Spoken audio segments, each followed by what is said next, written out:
Hi, James. Thanks for joining us. We will start with Annie Costable, Sun-Times.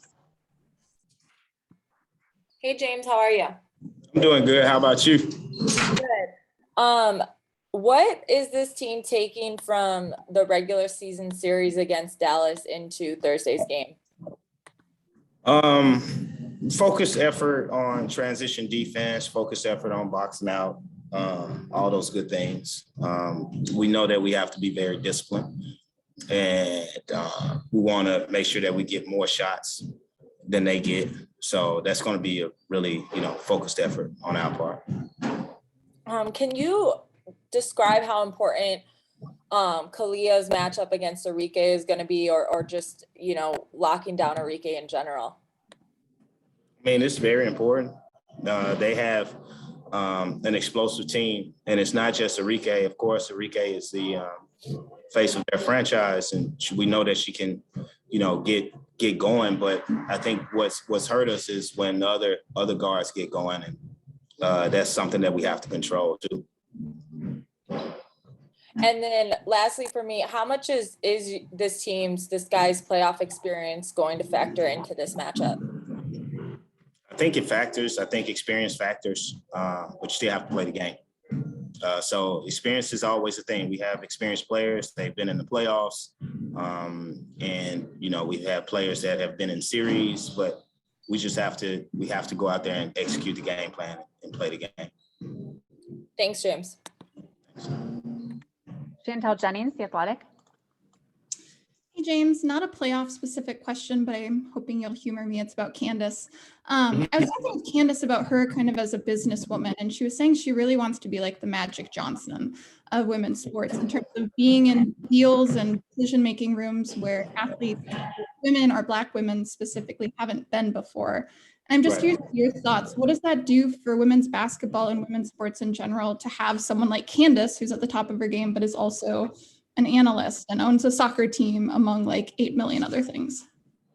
I think it's big. I think, it's for the next generation, it just shows everything is possible, especially for Black women in general, coming from, where they've come from, to not being able to vote, to not being, respected as business women, to not being respected as superior athletes. So to see someone being able to conquer all these things and somebody as recognizable as she is, it only gives you the hope and that you can do the same. It only takes one.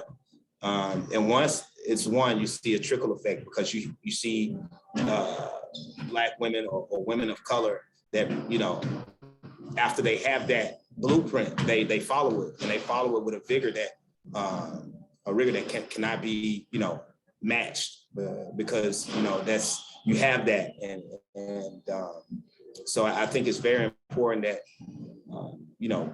we see her doing it, but we support her at the same time, and we recognize it, and we put a spotlight on it. And once you do that, then you see it kind of is a snowball effect for future generations. Awesome. Thanks. Eric Wilson. Coach, as always, I appreciate your time. Thank you. Just wanted to know, looking at this team against the Wings, there seems to be a sense of balance, if you will, like what one team does, the other team is able to counteract. So what has been your focus, if I could ask, this week, gearing up for Thursday night? I think the focus has, been on making them as uncomfortable as possible. I think in some instances they've been very comfortable. Now, the one thing that we can't do is, and I hope that this gets paid attention to, when we're making them uncomfortable, they seem to embellish, Rike and Mabry seem to embellish calls and just throw their arms and flail. And sometimes the refs see that and they call it. And, so we've sent those plays in, and now it's up to the refs to be, just with the whistle when they do that. And also they walk under our shooters. So we just have to make sure that we I hope everyone sees that, you know, and we're able to just play our game and not focus on the other stuff. And since you brought it up, that's why I want to ask you the importance of not making those unnecessary mistakes or errors, if you will. Mm-hmm. We know that sometimes the game doesn't always fall in the favor of one team versus another. And I don't want to get into the politics of it, but I just want to ask you, is that a stressor? Is that something that you have focused on?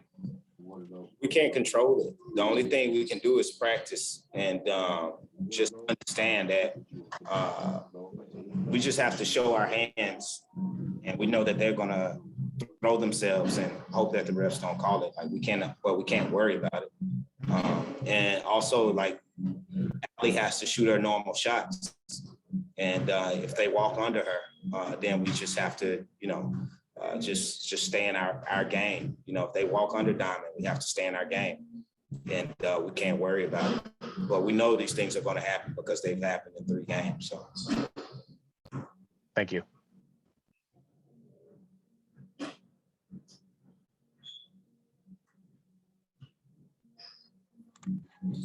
Jackie Powell.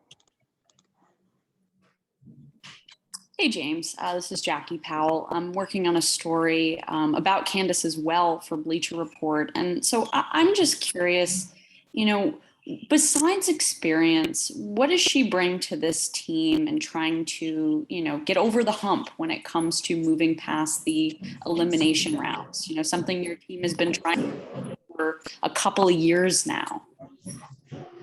I mean, she not only experienced, but she brings talent. You know, we feel like we're favored in this game, and we should be once you have a player like her. So these are the games where players like Candace, they step up. All right. And she's going to be the best player on the floor Thursday, and that's for sure. And so now we just have to bring it home. That's it. Great. And another one, you know, how do you describe Candace's impact on the game and also just on this franchise? I mean, I know it's been 1 season, but clearly she's had an impact on the franchise. You know, I've talked to more media than I've talked to. I think you know, it puts a face to our franchise. Like we know what we know that people recognize us. I mean, we're on 2K. You know. If Candace not here, you know, they're not putting Dana Evans on the cover of 2K yet. You know, that may be a while. So I think the fact that we have Candace here, it puts a light on our franchise that we haven't had before. And you know, now we just have to we have to follow that light up and make it more solidified with wins. Thanks so much, James. I appreciate it. Nov Wilkes. Hey, Coach Wade, how you doing? Hey, no. My question is, you talked about the guards for Dallas. Mostly everybody focuses on Enrique and Marina Mabry, but another guard that's really, really good for Dallas is Alicia Gray. And I feel like Dallas goes when she goes. What are some of the things Chicago is going to do to try to slow her down? Without giving a sky report, we're going to stay in front of her. I think that's the most important thing. She's able to catch and shoot threes, and we don't put pressure on her, so we'll put more pressure on her. And another thing, you talked about them running underneath of the shooters. The last time you guys played Dallas in Wintrust, one of those plays, a player running underneath another player's foot hurt Candace. So my thing is, how do you prepare your team not to worry about that, but to be aware of that happening? Well, if you look at the games down there, they ran on the alley 3 times, and neither of the 3 were called. Z just did it last game and had to pay a fine. And the player had landed. Like, they gave her a flagrant foul. And it's 3 instances where they ran under alley. And we're talking about one of maybe the most elite shooter of all time. And if she's not getting protected, then nobody should get protected. And so that's the issue. And then you have Ka, who closes out with her hand in her space, and they throw their hands and they get a foul call. Like we have to fix that. We have to clean that up. But that's not our job. That's not our job. Our job is to go out there and play. And you know, and we just have to not worry about it. We have to control the things we can control. The only thing we can control is us. I just hope that Allie is, you know, not ran under. Diamond is not ran under like they have been. And that's important for us that they see that.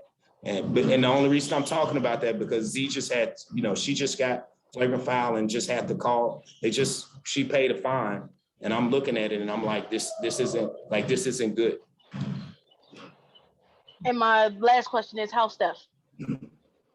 How's Steph? Steph practiced. She's pretty good. So she practiced today. She's her normal quick self. Okay, thank you. Thank you so much, James. Thanks, guys.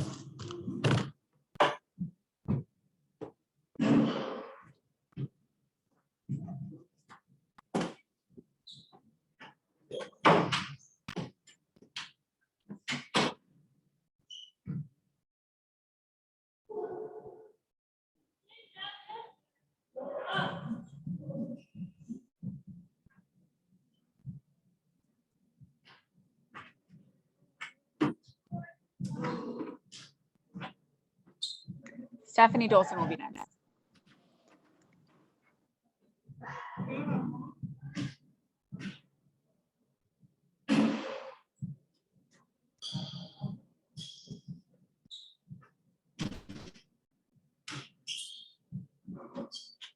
This is open, Amber.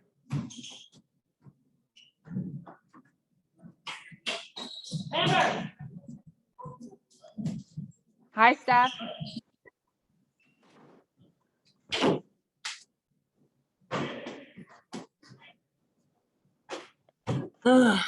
Hello, Stephanie Yes. Dolson. Thanks for joining us. We will start with Annie Costable from the Sun Times.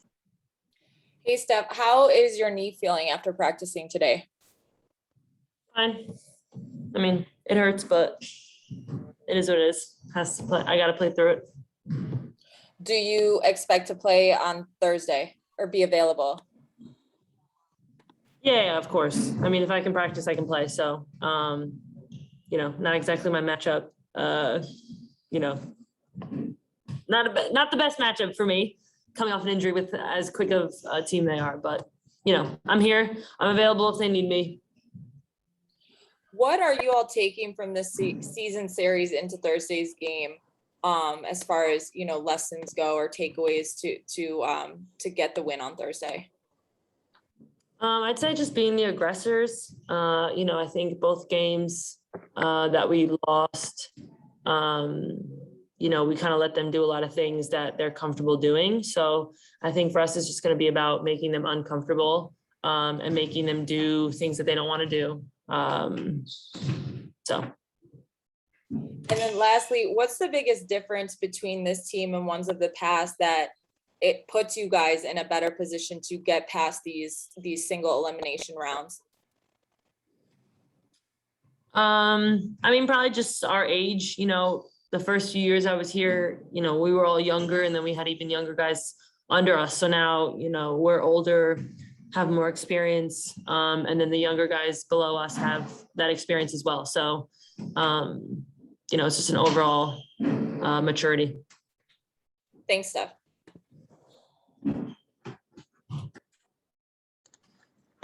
Holly Rowe. Hello there. I just wanted to ask you about what do you think? I know you've got a small injury to worry about right now, but what else is working with your game that you feel really confident in going into the playoffs that you want to contribute to this group? Me personally? Yes. Oh gosh. I don't know. I feel like just getting people open, what I'm good at. You know, I think our pace, I'm really good at like helping our second group, especially kind of keep that pace, that energy up, you know, making sure that whenever we go in that we kind of keep the momentum that the 5 starters started for us. So for me, it's just kind of doing whatever I need to do for the team. Yeah, having this injury kind of sucked not being able to play the last 2 games, but hopefully I can still contribute and, you know, knock down shots and just do what I'm good at. Thank you.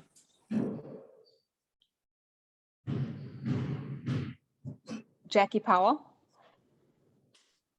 Hey, Steph, thanks for taking the time. I'm writing a feature on Candace. So what I want to know from you is, how do you describe her impact on the game and also just on this franchise? I mean, in one season, how has she been able to impact you guys? I just think it's her experience as well. I mean, she's won a championship. Has she won multiple championships? I think one. Just right? Yes. Yeah, just one, but still, she's won a championship. So she knows, you know, how a championship team should be run. You know, she's extremely knowledgeable with the game. So she's always kind of talking and kind of leading us down the right direction. Obviously she's just smart on the floor. So she's always, you know, every decision that she makes, you know, that something good is going to come out of it. Even her mistakes. I mean, she knows like exactly what she should have done or something. So it's just really cool to be around that type of player that can impact the game in so many different ways. Great. And to expand upon that, how is she unlike anyone that you've ever played with?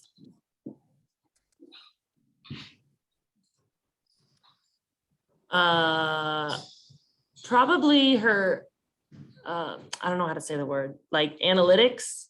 Okay. I guess the way she analyzes the game.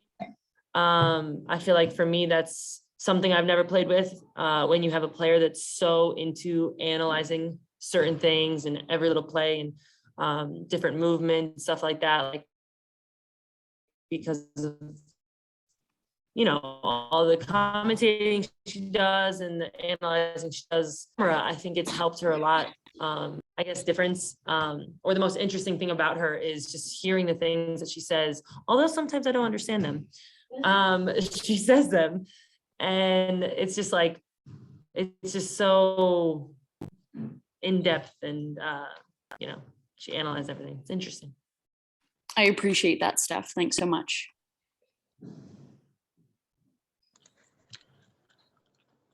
Nova Wilkes. Hey, Steph. Good afternoon. 2 questions for you. First question is, I gotta hear more about this story that Kalia posted about the Uber in the car. It's not. Ka just didn't have a car. Yeah, Ka didn't have a car, so I'm the only one who is usually willing to drive her. Also, we're both usually on the same schedule, so I just drive her a lot. It's not that big of a deal.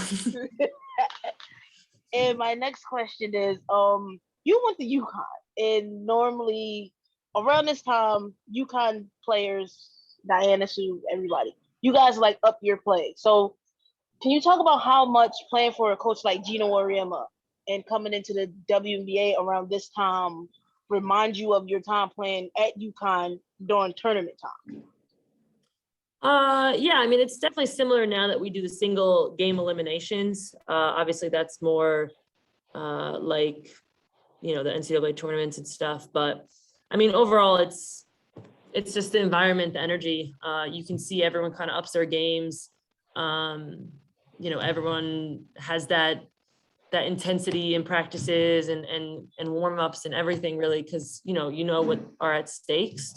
But Gino, you know, he's a great coach for a reason. He gets you ready so that even when you come to those moments, like you're ready for it. You don't feel that pressure. You don't feel that nervousness, because at UConn, we played every game like it was a tournament game. And that's what I try to do when I'm here. Thank you, Steph. Thank you. Am I done? Eric Wilson. Damn it.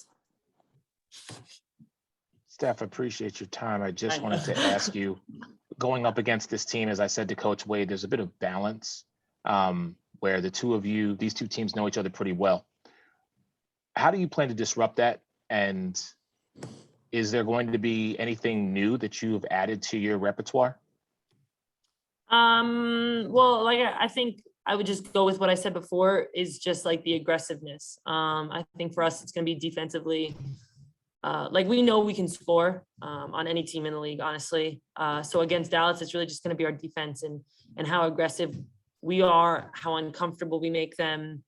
So I think that's the biggest adjustment that we've made and that we're going to make, is just, you know, kind of being the ones that punch first, instead of letting them kind of get comfortable, because they have a lot of hot shooters. You know, if they get hot, they stay hot. So for us, it's just about, you know, making them do things that they don't want to do. Thanks, Steph. Jackie, do you have another question? I do not. Sorry about that. Okay, no problem. Thank you, Steph. We'll have Courtney Vandersloot next. Thanks. Oh.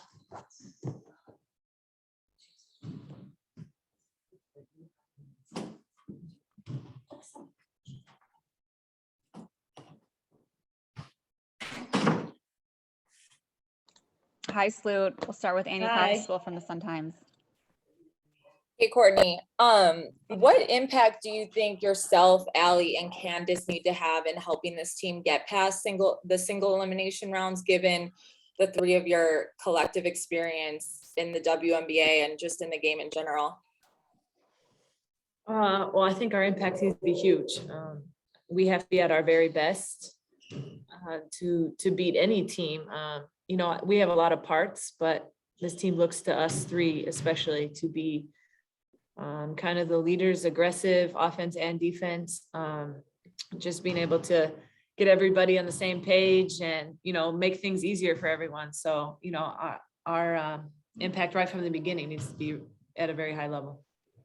You three seem to have, from an outside perspective, three different leadership styles. How does that benefit this team, or how have you seen that benefit this team this year? Well, I think, you know, everybody looks to a different type of leader. I think being a leader is something that you it has to be like genuine. It has to be, you know, true to yourself. And I think that's what all three of us do. You know, I'm going to lead the way I lead, and Candace is going to lead the way she does. And that way we have a little bit of variety. You have a bigger voice with Candace, which is something that we've been lacking in the past, because that's not me. I'm more of a lead by example. I'm going to play hard. I'm going to be emotional, that type of thing. So I think that's what helped us is just her voice, especially. And Allie is always very reasonable. You know, she's like our voice of reason. And, you know, I think it's been good. Obviously we've had up and down, especially with them in and out. That's been, but, you know, having us all healthy and playing at a high level is exactly what this team needs. And then obviously, given your playoff experience with this franchise, what is the difference between this year and ones of the past that give you the confidence that this team could take a deep playoff run, or could make a deep playoff run? Well, I think every year a little bit more experience helps. I feel like we've played a lot of single game eliminations. You know, we've won a few, we've lost a few, so we know what it takes. We know that you have to be great in every single possession. That it's and I think that experience alone will be beneficial. You know, we know what what it feels like to be eliminated in a heartbreaker. We know what it feels like to be, you know, just not come out and play. Last year in the bubble, we were in a single game elimination. We didn't play well enough. So all those experiences helps you every single year. Luckily, we feel pretty confident in the position we're at, and that's where we're going to take that confidence and make a good playoff push. Thanks, Courtney. Nove Wilkes. Good afternoon, Courtney. Hi there. Congratulations on leading the league in assists for, I believe, what is it, the 6th year in a row? 7? 6? Well, congratulations anyway. Thank you. I just want to ask you, with Dallas and their guards, what are some of the things you're looking to do to slow them down? Well, we have to make things difficult for them. They can't just be comfortable. I think, you know, they rely a lot on their guards to or their offensive threats. And they're the type of players that you're not going to shut down. You know, Erika is going to get her shots up. She's going to make really hard shots, and the same with Mabry. They're tough on offensive rebounds. They all crash. So those are the things that we have to keep top of mind. We have to make everything really difficult for them. No easy catches. Make sure they see bodies. They see nothing uncontested. We're going to trust our defense and make them make really difficult plays, and trust that we're going to be able to score on the offensive end. Thank you. Eric Wilson. Court, as always, I appreciate your time. Just got one question. This is a single elimination game against Dallas. You're 7 points, 11 rebounds 7 points, 11 assists, 4 rebounds. Are we going to see more of the facilitator, someone who just finds the open person, or is Courtney Vandersloot going to take over the game if need be? I think that it all depends on the game. It depends how things are going. Somebody might have a hot hand, and if somebody has a hot hand, I'm going to give them the ball as much as I can. That's just kind of how it is. I'm going to try and call my number. I'm going to go into the mindset with always be aggressive. I want to try and get some rhythm back and see how the game plays out. But I'm in a really fortunate position that I can kind of see how the game goes and feed the hot hand or try and call my own number. All right. So then my question is, how many times are we going to be yelling Vanderquigs, the assist from Courtney to Allie, in this game on Thursday night? I hope a lot. Look forward to it. Thanks. Thank you. Jackie Powell. Hey, Courtney, thanks so much for taking the time. I'm writing a story on Candace, so for Bleacher Report. And so what I want to know from you is, how do you describe Candace's impact on the game, but also on this franchise? I know she's only been on the team for one season, but clearly she's had an impact. Of course. And that's really what we wanted from her when we tried to get her to come here. We wanted that impact. We knew what she's made, the type of impact she's made, like you said, on the game at every level, and every team she's been on. And we felt like she was kind of that missing piece. Candace is so unique. Her skill set is so unique. Her basketball IQ is off the charts. I think I heard Stephanie talk about how much she analyzes the game. And I kind of want to agree with that. The way she thinks the game and talks about the game. I've never been around a player like that. And so, it's really awesome to have her voice being able to reach everyone on our team, the young ones, the vets, everyone. And she never stops thinking the game. That's what makes her so special. Right. I appreciate that. And I guess expanding upon that, what's the impact that maybe, or actually why, I guess, in addition to her IQ, why is she unlike anyone you've ever played with? Well, in addition of that, the way she thinks the game, it's also just her skill set. She's 6'4", she can shoot, she can handle it, she can pass it, she rebounds, she defends. She has a way of impacting every single facet of every game, every part of the game. And I think that's why she's so special. Some people are really good at scoring. Some people are really good at rebounding, and she's really good at everything. And I think, when you look at it at the end of the game, like Allie and I talk about this all the time. It's like, she's good, but when you look at a stat sheet at the end of the game, you're like, oh my, Candace was everywhere. She's done everything, and she knows how to impact it. So I think that's what makes her really special. Even at 35, I think that's really incredible what she does. And the final one for me, I'm curious how you've seen Candace impact young people. I know maybe with COVID that's been a little bit difficult, but I think there's been some sort of opening up of things. But how have you seen her, interact with the next generation? Well, I think it's absolutely incredible to see, just walk down the street with Candace Parker. It's like people notice her and they just want to be her. It doesn't, it's kids, it's grown men, it's everyone. And, she's really a special individual when it comes to that too. She wanted seen and she does a really good job of inspiring and, just being, and especially like being her teammate, you just like don't really realize how much she does for her community. She's just constantly busy. It's like impossible to get a hold of her because she's always constantly doable because her reach is so far. It goes way beyond Chicago, but it's very, very evident and important in Chicago. Thank you, Courtney. I really appreciate everything you have to say. Great. Thank you, Courtney. And thank you all for joining us. We will see you tomorrow. Have a great day.